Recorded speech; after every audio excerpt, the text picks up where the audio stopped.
projet de diplôme, j'ai voulu travailler sur les relations entre l'architecture et la mode. J'ai choisi de baser ma réflexion sur une maison de haute couture et de leur dessiner un bâtiment iconique.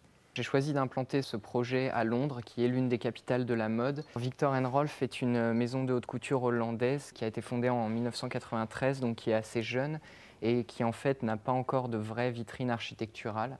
Ils ont un parcours intéressant en tant que stylistes, puisqu'ils ont d'abord commencé par la mode conceptuelle et après par le prêt-à-porter.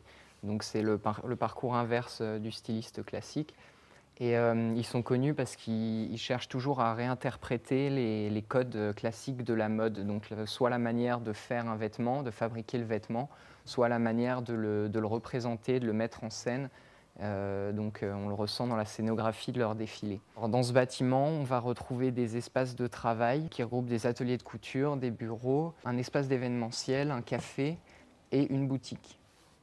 Il fallait donc se poser la question de l'organisation du bâtiment avec ces éléments de programme très différents et qui doivent être séparés mais en même temps connectés puisque dans le même bâtiment. On a deux types d'espaces, les espaces accessibles aux employés, les espaces accessibles aux clients. Les espaces accessibles aux employés vont se situer dans la partie arrière du bâtiment et les espaces accessibles aux clients, c'est-à-dire la boutique, l'espace d'événementiel et le café vont se situer dans la partie avant. Ce bâtiment, je l'ai voulu comme étant une vitrine sur le monde de Viktor & Rolf et non pas une simple vitrine qui montre un produit de la marque, mais vraiment qu'on ressente le processus créatif de Viktor & Rolf à travers ce bâtiment.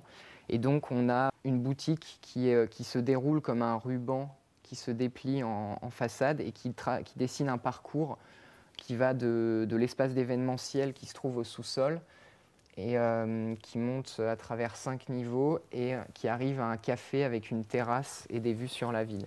Alors les difficultés d'un tel projet sont surtout de se positionner par rapport à la marque. Et donc est-ce que ça va être par un motif ou alors un style architectural particulier ou alors par un traitement de façade uniquement, ou alors est-ce que justement l'architecture est plus que ça et est vraiment un objet intégré mais qui représente la marque en lui-même, c'est-à-dire qu'il n'utilise pas d'artifice pour représenter Viktor & Rolf. En ce qui concerne l'intégration du bâtiment, il est vrai que les bâtiments d'à côté sont des bâtiments de style victorien ou géorgien, et donc comment intégrer cette architecture contemporaine dans un contexte chargé d'histoire comme celui-là.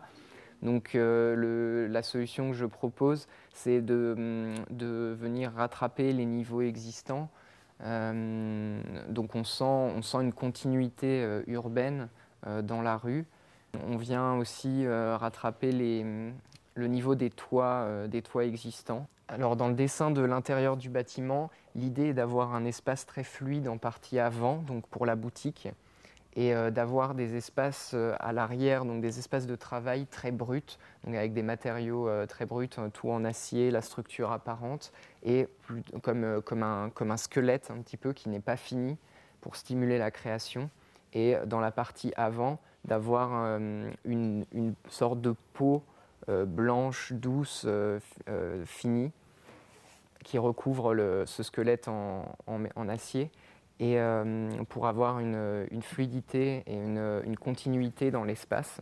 Ça permet aussi d'avoir une scénographie du même type que celle d'un musée, parce que la haute couture sont quand même des pièces très, très précieuses qui sont comparables à des œuvres d'art. Et donc, pour avoir une certaine distance vis-à-vis de l'œuvre et pas perturber son impact dans l'espace, il était important d'avoir un espace très neutre en fait, et très, très fluide qui met vraiment en valeur la création. Le mobilier intérieur est constitué principalement d'un élément qui est un tube en métal noir et qui se déroule à la manière d'un ruban. On ressent encore ici une référence à Viktor & Rolf. Donc ce ruban qui vient servir de main courante au garde-corps et aussi de portant pour les vêtements et qui souligne le parcours qui accompagne le client jusqu'au sommet de la boutique. J'ai donc décidé d'avoir une façade la plus transparente possible pour vraiment que l'on ressente l'architecture du bâtiment au maximum. On ait ainsi une coupe sur le monde de Viktor and Rolf. En façade, on retrouve aussi des émergences qui viennent de la partie arrière, donc des ateliers, où on peut voir des ateliers de couture, une bibliothèque de matériaux, une salle de réunion. Et ça donne l'aspect d'une ruche créative en façade.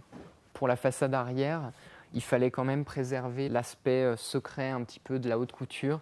On a une façade en verre ondulé qui permet d'avoir un maximum de lumière dans les espaces de travail et en même temps de préserver la visibilité depuis la rue, ce qui fait qu'avec les reflets du verre bombé, on ne voit pas très bien à l'intérieur ce qui se passe, on le devine, mais on a quand même des vues depuis l'intérieur vers l'extérieur. Alors ici, on a l'espace d'événementiel qui peut accueillir les défilés. Ensuite, on a l'entrée des visiteurs et on commence l'ascension dans le parcours. À ce niveau-là, on a une coupe sur une des émergences qui vient de l'arrière, de la partie arrière des ateliers, c'est donc une salle de réunion. Ensuite, on arrive au second niveau de la boutique, ici.